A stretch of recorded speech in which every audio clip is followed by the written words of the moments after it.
এই বাজারের মাঝখানে একটি বড় পানির ট্যাঙ্ক বসিয়ে চালু করা হয়েছে প্রায় 15টি পানির ট্যাপ। সরকারি উদ্যোগে স্থাপিত এই ব্যবস্থা মুহূর্তেই মানুষের হৃদয়ে জায়গা করে নিয়েছে।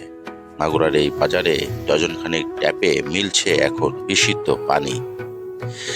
আগে গরমে বা দীর্ঘ পথে হেঁটে বাজারে এলে পানি পেতে কষ্ট হতো।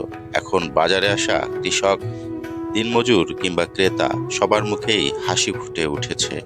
ট্যাপ খুললেই মিলছে স্বচ্ছ পানি। শ্রম শেষে এক গ্লাস ঠান্ডা পানি যেন গ্রামের জীবনের সবচেয়ে বড় স্বস্তি। পুরা সদরের রাঘবদার ইউনিয়নের ব্যাংকা বাজার ইতিহাসে খুব বেশি পুরনো না হলেও বাজারটি এখন হয়ে উঠেছে সীমান্তবর্তী গ্রামের প্রাণকেন্দ্র।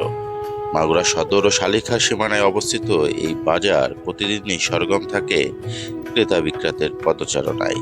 গ্রামের মানুষ ভোর থেকে আসে তাদের উৎপাদিত শাকসবজি, ধান, চাল ও গরু ছাগল বিক্রি করতে।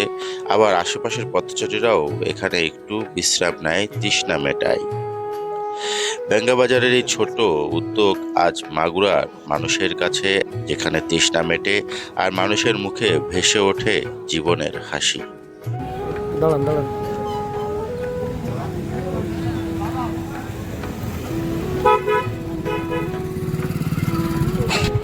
আতুর দিয়ে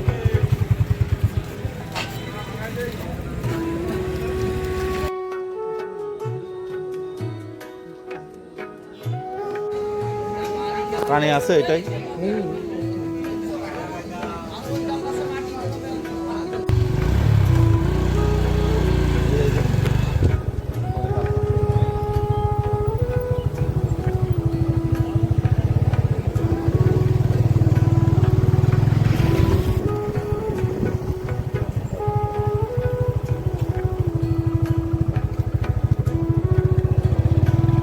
তৃষ্ণার্ত মানুষের